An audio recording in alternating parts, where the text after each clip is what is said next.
Bienvenidos a nuestra serie de lecciones. La misión de Dios, mi misión.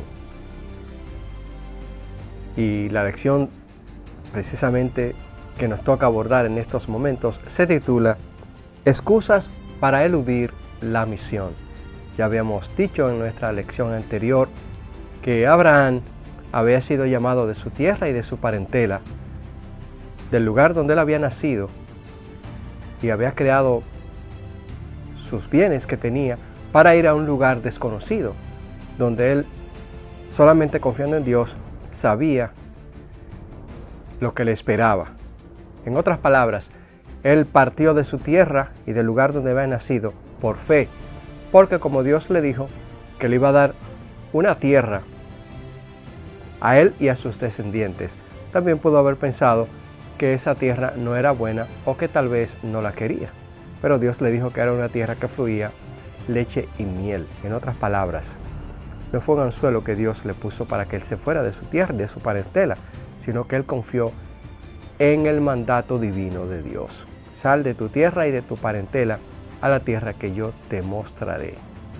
Y ahora vienen las excusas, no solamente de ellos como profetas o como pueblo de Dios, sino también excusas que ponemos nosotros para hacer la misión de Dios o para no realizarla.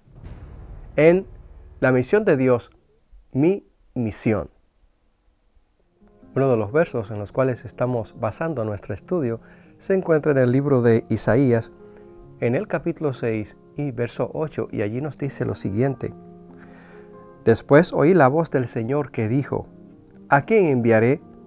¿Quién irá de nuestra parte? Entonces respondí, aquí estoy, envíame a mí.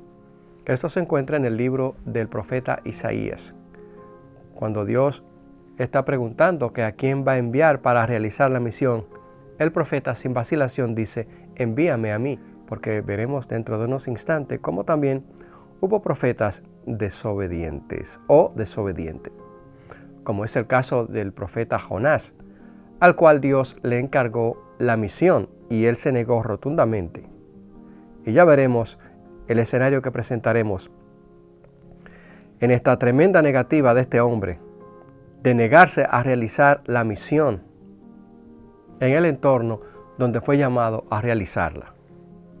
Así que hemos visto a través de nuestros estudios que hubo muchas personas que fueron obedientes a Dios, pero no todos fueron obedientes, como es el caso de este profeta llamado Jonás, que existió cerca de 5 siglos antes del nacimiento de nuestro Señor Jesucristo, y se le encargó la misión de predicar el Evangelio en la ciudad más cruel que ha existido en la antigüedad, que se llamaba Nínive.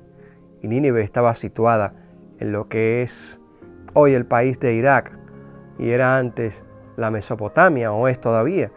Allí, ese espacio entre 2 ríos, el Tigris y el Éufrates, surgió aquella gran ciudad, aquella gran civilización asiria, de las cuales tenemos tantas evidencias y pruebas de que era una civilización monumental y de grandes capacidades intelectuales. Allí quería el Señor enviar a Jonás para que predicase la palabra o le dijera al pueblo, o a ese pueblo, a ese país, la voluntad de Dios.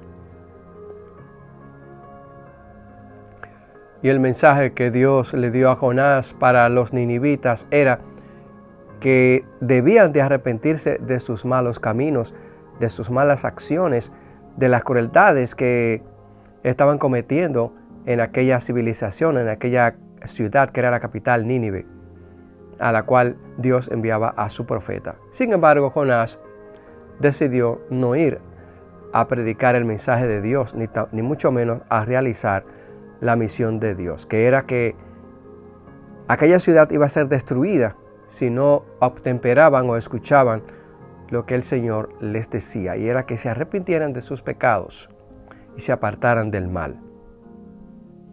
Pero Jonás, en vez de ir a Nínive, a la ciudad capital donde Dios le envió a la misión, él se fue para Tarsis, que era una ciudad que quedaba en lo que es hoy España. Estamos hablando siglos antes de nuestro Señor Jesucristo, así que todavía no existían esos países como tales. De todas maneras, Jonás decidió no ir a Nínive y decidió irse a Tarsis, una ciudad lejana y distante, lo más posible, donde él pudiera ir. Así que si le tomaba un mes para llegar a Nínive por tierra, que eran unos 900 kilómetros de Israel a lo que era el imperio asirio, la capital, le tomaría lo mismo por mar para llegar a la ciudad de Tarsis, para retirarse de la misión que Dios le había dado. Pero Jonás se fue, y cuando iba en el barco, muchos de ustedes han escuchado esta historia porque se ha repetido a través de siglos y siglos. Y fue que un gran pez devoró a Jonás. Pero antes de este gran pez devorar a Jonás, la navegación en aquel entonces era la parte central de la economía de esos países de aquella época y también de ahora, obviamente. Pues era necesario cruzar los mares para llegar a lugares distantes y llevar mercancías, no solamente para Tarsis, sino para otras ciudades o puertos marítimos. Y todos tenían diferentes creencias y culturas, y en esa época se adoraba a dioses diferentes, porque se pensaba que los dioses eran los que controlaban la naturaleza, la agricultura, las lluvias, todo ese tipo de fenómenos naturales. Y cada cual adoraba al dios que creía necesario o importante. Y entonces, cuando la mar comenzó a estar embravecida, ellos se preguntaban, ¿pero por qué esta tormenta? Si no es tiempo de ciclones, de tormenta, mucho menos en el mar en aquella temporada. Y entonces lo que hicieron fue que crearon una especie de dados o de suerte para lanzarla a ver por quién había venido aquel castigo en el barco donde iban todas aquellas personas de diferentes países. Y la suerte cayó sobre Jonás. Y entonces le preguntaron que de dónde era él, que se identificara y quién era él. ¿Y cuál no fue la sorpresa de aquellos marineros cuando aquel hombre llamado Jonás se identificó como israelita, judío, y que había salido huyendo de la presencia de Dios, y que si ellos querían que el mar se aquietara, la solución era que lo lanzaran al mar?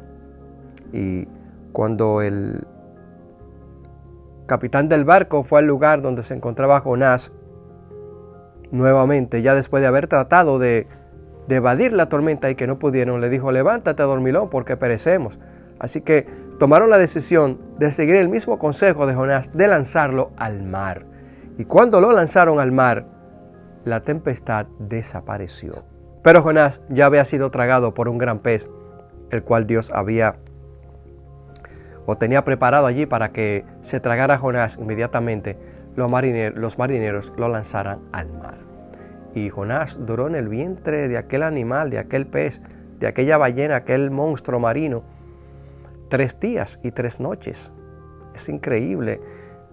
Yo soy claustrofóbico.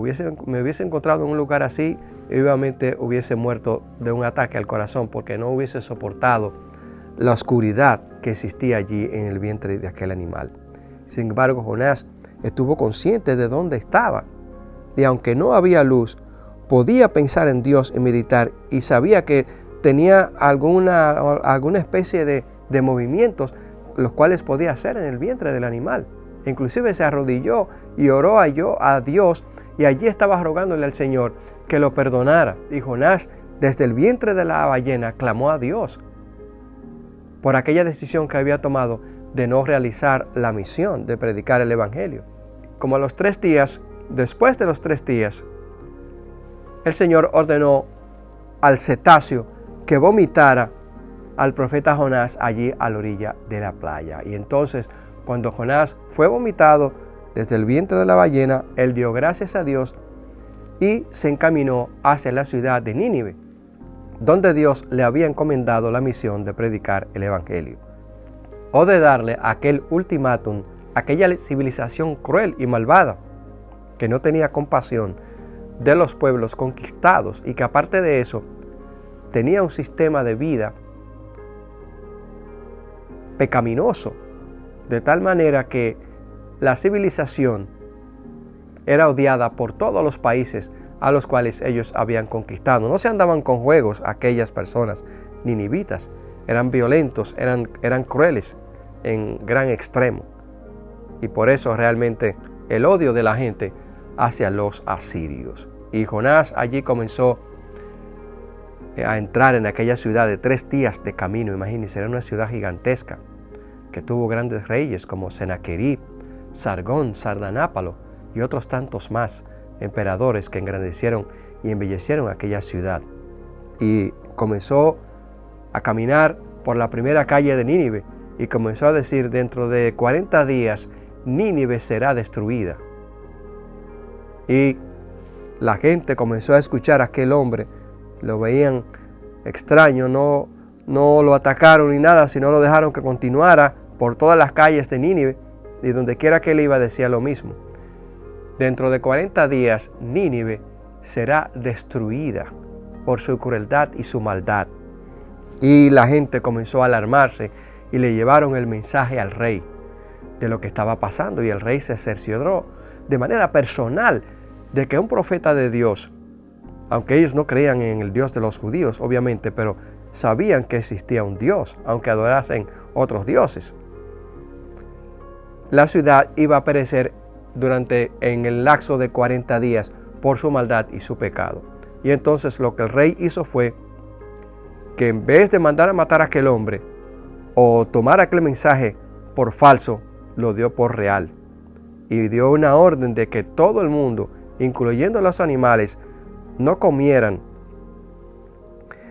ni hicieran nada durante 3 días, y se acostaran en ceniza, como era la costumbre, y se vistieran de una forma que pudiesen estar allí al lado de la ceniza, donde estaban en arrepentimiento por sus pecados. Y ellos dijeron: vamos a hacer esto porque tal vez haciendo esto Dios nos escuche y perdone nuestros pecados. Y efectivamente, al pasar los 3 días de sacrificio de los ninivitas, Dios decidió no destruir la ciudad, y entonces así se lo comunicó a Jonás. Pero para sorpresa de Dios, la respuesta de Jonás fue explícita, porque le dijo: yo sabía que tú no ibas a destruir la ciudad, porque eres un Dios misericordioso y que escucha a los que se arrepienten. Y Dios le dijo que realmente así era, que había tomado la decisión de no destruir a la ciudad. Y Jonás se puso muy triste por su reputación.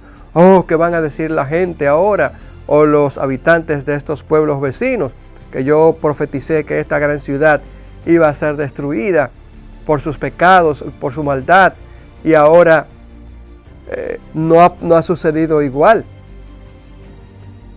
Tal cosa no ha venido sobre esta ciudad. Y entonces él estaba más interesado en su reputación que en predicar y en realizar la misión de Dios.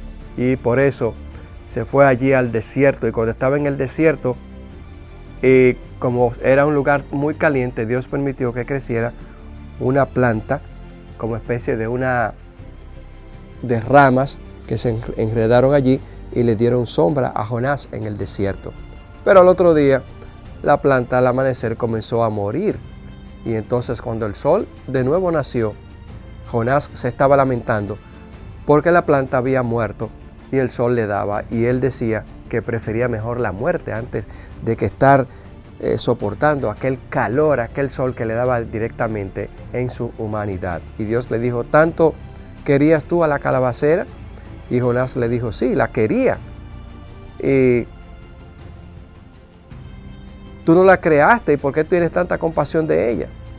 Y le puso el ejemplo de que así también los ninivitas eran seres humanos y que merecían compasión de parte de él, que era Dios. Así como él tuvo compasión de aquella planta que él no había creado ni había sembrado. Y entonces Jonás entendió que Dios era un Dios misericordioso, porque el Señor le dijo: allí hay más de 100,000 habitantes en esa ciudad y hay muchos animales. Pero lo curioso de esta historia es, imagínense ustedes, Dios estaba preocupado por los animales, no solamente por los seres humanos. Y esto vale por un amén gigantesco. Amén, gloria a Dios. Dios estaba preocupado también por los animales, porque Él creó los animales.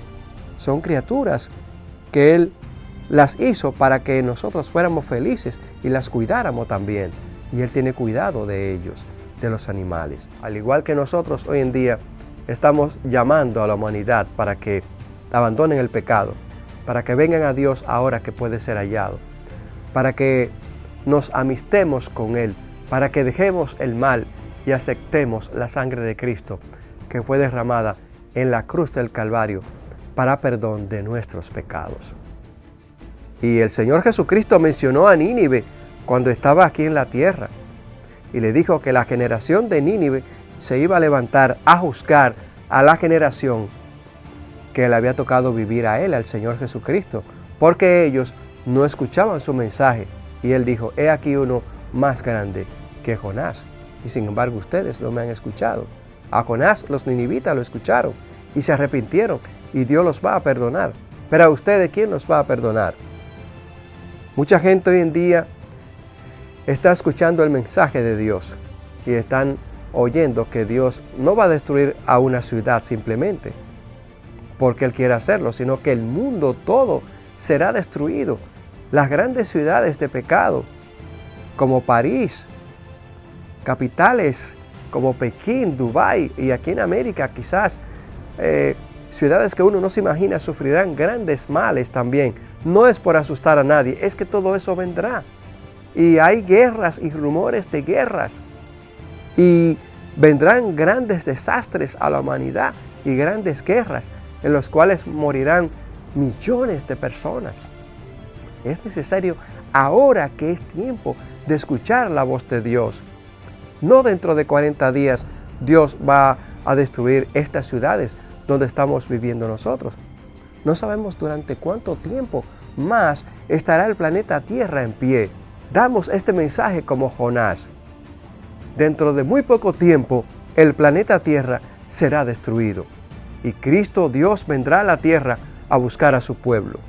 Y la pregunta es, ¿quieres irte con el Señor? Es muy simple. Acepta la sangre de Cristo para limpiar tus pecados y el sacrificio que Él hizo en la cruz del Calvario para perdonar a la humanidad. El que viene a mí, no le echo fuera. Y la misión de Dios es, ve y dile a Nínive que dentro de 40 días va a ser destruida. Nuestra misión ahora en la actualidad es, el mundo muy pronto será destruido, pero escapa por tu vida, porque todavía hay tiempo. Dios puede ser hallado porque Él te está llamando en estos momentos. Pero si quieres formar parte de este proyecto, te invitamos a que te inscribas a nuestro canal y comparte este video con los demás para que ellos formen parte de esta misión y sepan que Dios va a destruir este mundo y que quiere salvarte y que te está dando las razones por las cuales debe de ir a Él.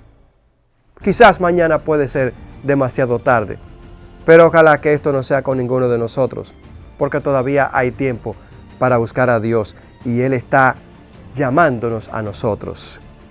Bendiciones hasta que sobreabunden y que podamos realizar la misión de Dios, nuestra misión. Bendiciones.